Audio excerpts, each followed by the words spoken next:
നിങ്ങൾ ചെയ്ത എന്തെങ്കിലും ഒരു കാര്യത്തിൽ നിങ്ങൾക്ക് ഒരു 10 പോസിറ്റീവ് ഫീഡ്ബാക്കും ഒരു നെഗറ്റീവ് ഫീഡ്ബാക്കും കിട്ടിയെന്ന് വിചാരിക്കുക.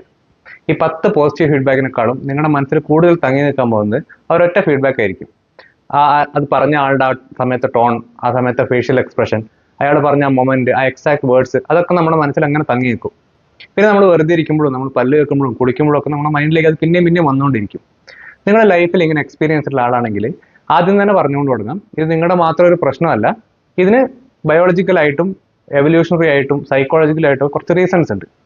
ഈ വീഡിയോയിൽ നമ്മൾ ഡിസ്കസ് ചെയ്യാൻ പോകുന്നത് നെഗറ്റീവ് ഫീഡ്ബാക്ക് എന്തുകൊണ്ടാണ് നമ്മളെ ഇങ്ങനെ കൂടുതൽ എഫക്ട് ചെയ്യുന്നതെന്നും ഇതിനെ കുറച്ചും കൂടെ ബെറ്റർ ആയിട്ട് നമുക്ക് ഇങ്ങനെ ഡീൽ ചെയ്യാവുന്നതാണ്.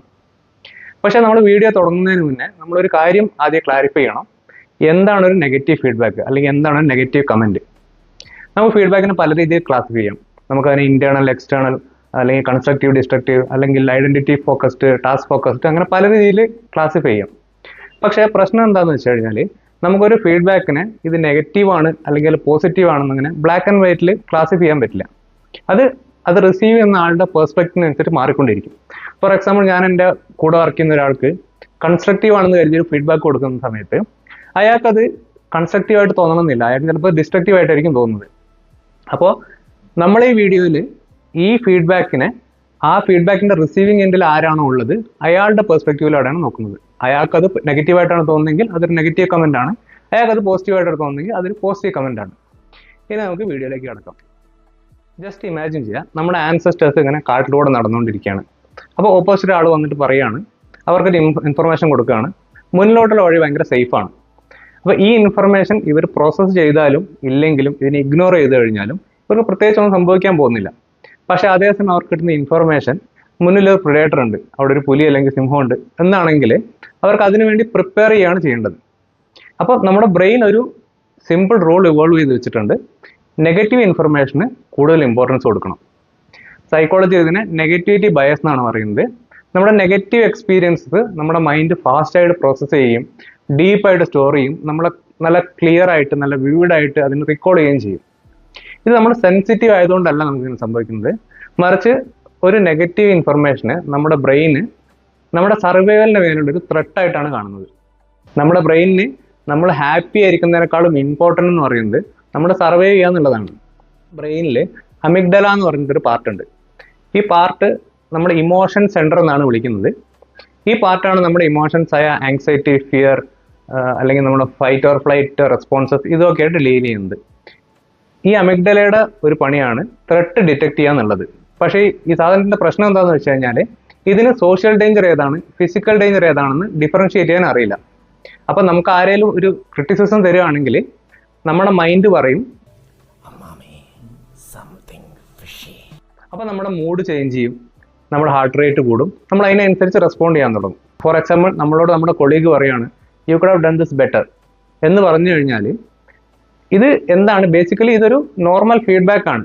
പക്ഷെ നമ്മുടെ ബ്രെയിൻ ഇമോഷണലി ഇതിന് കേൾക്കുന്നത് പറയുന്ന പോലെ ആയിരിക്കും. പിന്നെ നമ്മൾ ഒരു കാര്യം നന്നായിട്ട് ചെയ്യുന്ന സമയത്ത് നമ്മൾ എപ്പോഴും അതിലൊരു പോസിറ്റീവ് ഫീഡ്ബാക്ക് ആയിരിക്കും നമ്മൾ എക്സ്പെക്ട് ചെയ്യുന്നത്. അതേ സമയത്ത് ഒരു നെഗറ്റീവ് ഫീഡ്ബാക്ക് കിട്ടുന്ന സമയത്ത് ബ്രെയിനിന് അത് അൺഎക്സ്പെക്റ്റഡ് ആയിരിക്കും.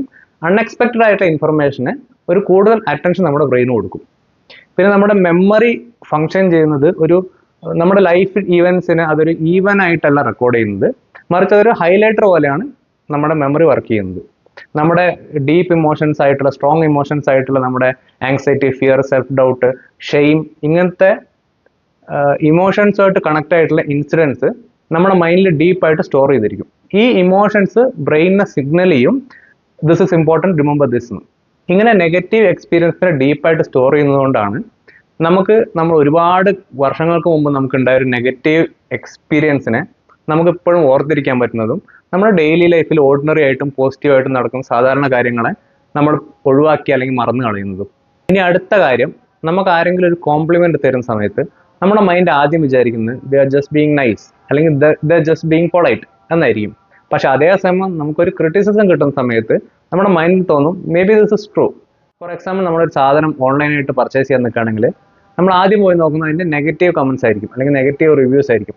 നെഗറ്റീവ് റിവ്യൂസ് ഒക്കെ ഓണസ്റ്റ് ആണെന്നും പോസിറ്റീവ് കമൻസിൽ പലതും പെയ്ഡ് ആണെന്നും പ്രൊമോട്ടഡ് ആണെന്നും നമുക്കൊരു തോന്നൽ വരും. ഇത് സെയിം ലോജിക്കാണ് ബ്രെയിൻ നമ്മുടെ കാര്യത്തിൽ ഈ നെഗറ്റീവ് ഫീഡ്ബാക്കിൻ്റെ കാര്യത്തിൽ അപ്ലൈ ചെയ്യുന്നത്. അപ്പോൾ ആരെങ്കിലും ഒരു നല്ല കാര്യം പറയുന്ന സമയത്ത് അവർ പൊളൈറ്റ് ആണെന്ന് ആവുന്നതാരും കിട്ടുന്നതാണെന്നും എന്തെങ്കിലും മോശമാണെങ്കിൽ അത് ശരിയാണെന്ന് നമ്മുടെ മനസ്സ് അൺകോൺഷ്യസ്ലി ബിലീവ് ചെയ്യാൻ തുടങ്ങും. ഈ നെഗറ്റീവ് ഫീഡ്ബാക്കിനെ സംബന്ധിച്ച് നമ്മൾ പലപ്പോഴും ചെയ്യുന്ന കാര്യമാണ് ഈ കമൻസിന് അല്ലെങ്കിൽ ഫീഡ്ബാക്കിന് നമ്മൾ പിന്നെയും റീപ്ലൈ ചെയ്തുകൊണ്ടിരിക്കും. അപ്പോൾ നമ്മുടെ മൈൻഡ് വിചാരിക്കുന്നത് ഇതിനെ നമ്മൾ നന്നായിട്ട് അനലൈസ് ചെയ്ത് കഴിഞ്ഞാൽ ഭാവിയിൽ ഇങ്ങനെ സംഭവിക്കാതെ നമുക്ക് സൂക്ഷിക്കാവുന്നതായിരിക്കും. ഇത് അംബീഷ്യസ് ആയിട്ടുള്ള ആൾക്കാർ അല്ലെങ്കിൽ ലൈഫിൽ കുറച്ചുകൂടെ കരിയറിൽ അല്ലെങ്കിൽ ലൈഫിൽ കുറച്ചുകൂടെ മുന്നേറണം എന്ന് ആഗ്രഹമുള്ള ആൾക്കാർക്ക് ഇത് ഭയങ്കര ഇമ്പോർട്ടൻ്റ് ആയിരിക്കും. അതായത് ഇതും ആൾക്കാരനുസരിച്ച് അവരുടെ പെർസ്പെക്റ്റീവ് വെച്ച് മാറിക്കൊണ്ടിരിക്കും. പലർക്കും ഇത് അവരുടെ കരിയറിലും ലൈഫിലും സക്സസ് നേടാനുള്ള മോട്ടിവേഷൻ ചിലപ്പോൾ ഇത്തരം നെഗറ്റീവ് കമൻസ് ആയിരിക്കും. പക്ഷേ നമ്മൾ ഈ പോസിറ്റീവ് കമൻസിനെ ഒഴിവാക്കി നിർത്തിക്കൊണ്ട് നെഗറ്റീവ് കമൻസിനെ മാത്രം പിന്നെയും അനലൈസ് ചെയ്യുന്ന സമയത്ത് നമ്മൾ പതിയെ ഓവർ തിങ്കിങ്ങിലേക്കാണ് പോകുന്നത്. വിക്ടർ ഫ്രാങ്കൽ എന്ന് പറയുന്ന ഒരു ഓസ്ട്രിയൻ സൈക്കാട്രിസ്റ്റ്, ഇദ്ദേഹം ഒരു ഹോളോകോസ്റ്റ് സർവൈവർ ആണ്. ഇദ്ദേഹം പറഞ്ഞത് between stimulus and response there is a space and in that space is our power to choose the response എന്നാണ്. ഇവിടെ ഈ നെഗറ്റീവ് ഫീഡ്ബാക്ക് അല്ലെങ്കിൽ കമൻ്റ് ആണ് അവിടുത്തെ സ്റ്റിമുലസ് എന്ന് പറയുന്നത്. എന്തുകൊണ്ടാണ് നമ്മൾ ഈ നെഗറ്റീവ് ഫീഡ്ബാക്കിനെ ഇങ്ങനെ റിയാക്ട് ചെയ്യുന്നത് എന്ന് മനസ്സിലാക്കുന്നതാണ് അവിടുത്തെ സ്പേസ് എന്ന് പറയുന്നത്. അപ്പോൾ അടുത്ത പ്രാവശ്യം ഒരു നെഗറ്റീവ് കമൻറ്റ് അല്ലെങ്കിൽ ഫീഡ്ബാക്ക് നിങ്ങൾ മോശമായിട്ട് അഫക്റ്റ് ചെയ്യുന്ന സമയത്ത് നിങ്ങൾ നിങ്ങളോട് തന്നെ പറയാം, ഈ പറഞ്ഞ കാര്യങ്ങൾ മുഴുവൻ ശരിയായിരിക്കണം എന്നില്ല, എൻ്റെ ബ്രെയിൻ എന്നെ സിഗ്നൽ ചെയ്യുന്നതാണ് പ്രൊട്ടക്ട് ചെയ്യാൻ വേണ്ടിയിട്ടെന്ന്. ഒരു കമൻറ്റ് നിങ്ങളുടെ ഐഡൻറ്റിറ്റിയെ ക്വസ്റ്റ്യൻ ചെയ്യുകയാണെന്ന് നിങ്ങൾക്ക് തോന്നുകയാണെങ്കിൽ നിങ്ങൾ നിങ്ങളോട് തന്നെ ചോദിക്കുക, നിങ്ങളുടെ സെൽഫ് വർത്തിനുള്ള നിങ്ങളുടെ ഐഡൻറ്റിറ്റിക്കുള്ള മറ്റെല്ലാ എവിഡൻസിനെക്കാളും അക്യുറേറ്റ് ആണോ ഈ വന്നിരിക്കുന്ന ഒരു നെഗറ്റീവ് ഫീഡ്ബാക്ക് എന്ന്. ഇതിനേക്കാളൊക്കെ മേലെ നിങ്ങൾക്ക് അടുത്ത പ്രാവശ്യം ഒരു കോംപ്ലിമെന്റ് കിട്ടുന്ന സമയത്ത് അതിന് വെറുതെ ചിരിച്ച് തള്ളിക്കളയാതെ അതിന് കുറച്ച് സമയം കൊടുക്കുക. Let it land properly. Because നമ്മുടെ ബ്രെയിൻ നമുക്ക് വേണ്ടി ഇത് ഓട്ടോമാറ്റിക്കലി ചെയ്യില്ല. അപ്പോൾ അടുത്ത പ്രാവശ്യം ഒരു നെഗറ്റീവ് ഫീഡ്ബാക്ക് അല്ലെങ്കിൽ കമൻറ്റ് നിങ്ങളെ മോശമായിട്ട് അഫക്റ്റ് ചെയ്യുന്ന സമയത്ത് നിങ്ങളെ വാല്യൂ ചെയ്യുന്ന ആൾക്കാരെ പറ്റി ആലോചിക്കുക. നിങ്ങൾ കേപ്പബിൾ ആയിട്ടും കോൺഫിഡൻ്റ് ആയിട്ടും ഫീൽ ചെയ്ത സമയം ആലോചിക്കുക. നിങ്ങളൊരു സിറ്റുവേഷൻ നല്ല രീതിയിൽ ഹാൻഡിൽ ചെയ്ത സമയം ആലോചിക്കുക. അപ്പോൾ നമ്മൾ ഇതുവരെ ചെയ്യുന്നത് വെറുതെ പോസിറ്റിവിറ്റി വാരി വെതുക എന്നുള്ളതല്ല, we are just restoring the balance. എനിക്കറിയാം ഇത് പറയാൻ ഭയങ്കര എളുപ്പമാണെന്ന്. നമുക്ക് ഓവർനൈറ്റ് നമ്മുടെ ബ്രെയിനിൽ ഇതൊന്നും പഠിപ്പിച്ചെടുക്കാൻ പറ്റില്ല. പക്ഷെ ഓവർ ടൈം നമുക്ക് നമ്മുടെ ബ്രെയിനിനെ ട്രെയിൻ ചെയ്തെടുക്കാൻ പറ്റും.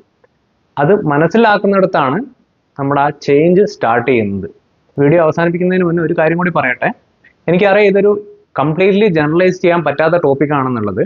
എനിക്ക് തന്നെ പേഴ്സണലി പരിചയമുണ്ട് നെഗറ്റീവ് കമൻസിനെ ഇഗ്നോർ ചെയ്ത് കളയുന്ന, അല്ലെങ്കിൽ ഈ നെഗറ്റീവ് കമൻസ് ഫീഡ്ബാക്ക് ഒന്നും അവരെ അഫക്റ്റ് ചെയ്യുന്നില്ല പുറമെ തോന്നിപ്പിക്കുന്ന ആൾക്കാരെ എനിക്ക് പരിചയമുണ്ട്.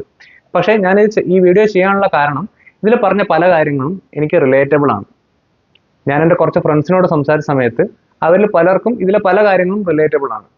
ഈ വീഡിയോ ചെയ്യാൻ വേണ്ടി ഒരുപാട് കാര്യങ്ങൾ പഠിച്ചതുകൊണ്ട് എന്നെ ഇനി നെഗറ്റീവ് ഫീഡ്ബാക്ക് അഫക്റ്റ് ചെയ്യില്ലെന്നല്ല, പക്ഷേ ഞാൻ ഈ നെഗറ്റീവ് ഫീഡ്ബാക്ക് അല്ലെ കമൻസിനെ എങ്ങനെ ഡീൽ ചെയ്യുന്നു എന്നുള്ളതിൽ, എങ്ങനെ നോക്കിക്കാണുന്നുള്ളതിൽ എനിക്കൊരു വിസിബിൾ ആയിട്ടുള്ളൊരു ഡിഫറൻസ് ഫീൽ ചെയ്യാൻ പറ്റുന്നുണ്ട്. അപ്പം എനിക്ക് ബെനിഫിഷ്യൽ ആയ ഒരു കാര്യം നിങ്ങൾക്ക് കൂടെ ബെനിഫിഷ്യൽ ആവുന്നെങ്കിൽ ആവട്ടെ എന്നതാണ് ഈ വീഡിയോയുടെ ഉദ്ദേശം. ഈ വീഡിയോയിൽ അല്ലെങ്കിൽ ഈ ചാനലിൽ ഡിസ്കസ് ചെയ്യുന്ന കാര്യങ്ങൾ, ഈ ഐഡിയാസ് നിങ്ങൾക്ക് ഇഷ്ടമാവുകയാണെങ്കിൽ please subscribe to the channel.